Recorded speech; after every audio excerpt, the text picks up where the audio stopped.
Civil apresenta o resultado de uma investigação qualificada promovida pela Delegacia de Pains, pertencente à comarca de Arcos, sob coordenação do Dr. Patrick. No dia 24 do mês de julho, uma criança de 4 anos deu entrada no pronto atendimento municipal, já sem vida, e a Polícia Civil foi acionada e logo iniciou as investigações. A perícia com a equipe de investigadores e escrivães compareceram no local e, dadas as circunstâncias e a interlocução com todos os membros da equipe, médico legista, perito, investigadores, o delegado Dr. Patrick deu voz de prisão à madrasta da criança e atuou em flagrante por homicídio qualificado. Então nós vamos explanar aqui todas as circunstâncias que levaram à conclusão desta prisão e desse indiciamento, dado a conclusão do inquérito policial. Esse caso foi um caso que chamou muita atenção. Era uma criança de 4 anos, você percebia que essa criança tinha vários sinais de desnutrição, maus tratos, parece que já havia uma investigação sobre isso também. E a criança estava com várias escoriações, com vários hematomas, escoriações profundas, inclusive escoriações no pênis, né? A sensação que passou ali algum objeto ali, uma tentativa às vezes até cortar o pênis, né? Não dá para a gente falar isso, mas é uma coisa que a gente desconfia. Tá? Tinha vários hematomas no crânio, ela tinha um sinal importante também de chama sinal de Guaxinim, que é os olhos roxos, né? Hematoma palpebral bilateral, esse indica um sinal de trauma craniano.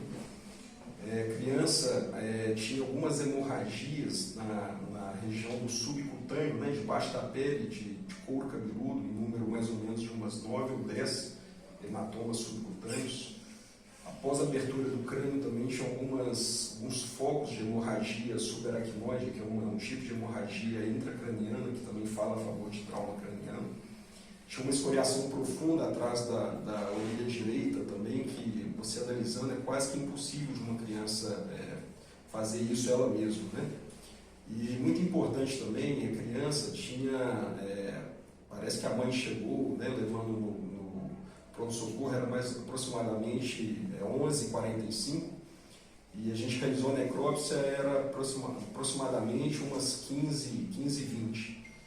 E após a avaliação de sinais pós-morte, né, existem alguns sinais pós-morte, que por exemplo, rigidez cadavérica, algumas manchas, né, que o sangue às vezes ele vai depositando por gravidade, chama hipostases, né? Essas hipostases, essas manchas podem ser fixas ou parcialmente fixas. No caso dela era parcialmente fixa, o que indica aproximadamente 6 horas de morte, e já estava também iniciando uma rigidez cadavérica, que isso indica que é aproximadamente 6 horas também. Então você fazendo os cálculos, né, você pega 15h20, você subtrai 6 horas, isso quer dizer que a criança provavelmente ela deve ter falecido aproximadamente por volta de 9h30.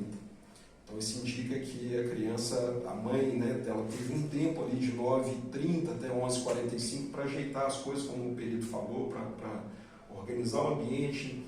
E outra coisa importante também a criança estava toda limpinha, estava toda sequinha, a meia tinha uma meia branquinha, sequinha, as vestes também estavam secas, né? Isso indica que a criança foi lavada e provavelmente trocou as vestes. Então, assim, foi uma criança que, outro detalhe, tinha 2 dentes também, que possivelmente podem ter sido arrancados, né?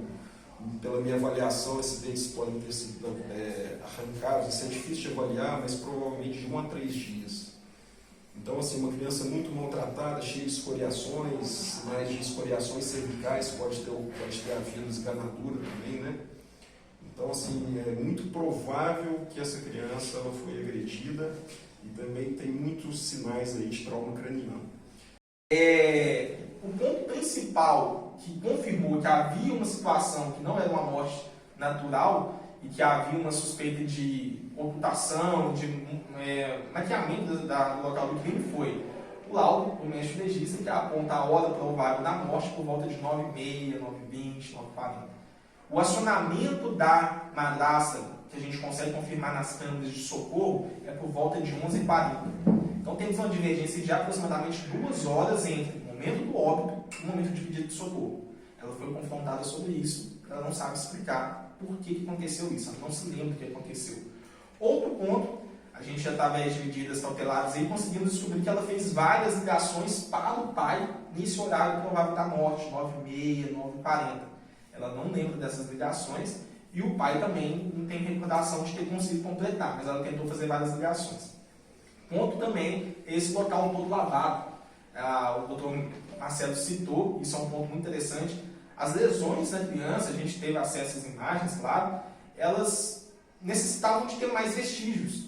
O corpo de uma criança, né, doutor, com tantas lesões, não era compatível com o estado de limpeza que foi localizado. As roupas da criança estavam limpas, a própria fralda da criança estava seca. Uma criança de 4 anos que vem a falecer, a fralda totalmente seca, tem relatos que ela não tinha esse cuidado fisiológico todo, chama muita atenção. E o ponto de luminol, que as imagens vão ser disponibilizadas aí, mostra uma dinâmica que a gente conseguiu apurar no final, que foi o seguinte: a criança estava no seu berço, na parte da manhã, essa madrasta ali vinha de um relacionamento muito conturbado, registrou com agências policiais pretéritos de agressão entre o pai e a madrasta, e essa criança ela tinha alguns problemas de saúde, ela tinha diagnóstico de autismo, de TDAH, era uma criança que, em certos pontos, aparentemente, ela era uma criança que exigia cuidados maiores, e acreditamos que naquela manhã, devido a um histórico pretérito de problema de saúde, de relacionamento conturbado, a mãe confirma que fez uso de substância entorpecente, maconha, na noite anterior, a mãe confirma que fez ingestão de várias medicações controladas, porque a madrasta fez uso de várias medicações controladas. Acreditamos que a madrasta teve um momento ali de estresse, um momento de fúria, um momento de nervosismo altíssimo.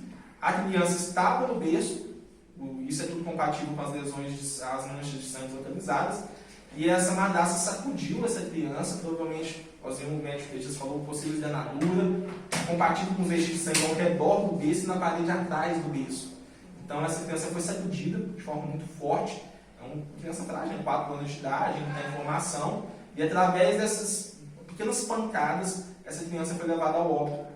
Com essas sacudidas da mãe, com essas batidas na parede, na quina do berço, e ela ficou ali. Acreditamos que a mãe, durante esse período de 9h30 até 11h30, buscou limpar a cena do banho da criança, colocou as roupas dela, pôs esse edredom para lavar, lavou o chão ao redor do berço, a gente viu sinais de água, sinais de tapete, pano de chão molhado, e quando ela finalizou isso e tomou ciência do que ela tinha feito, ela pediu socorro por volta de 11h40, 11h30.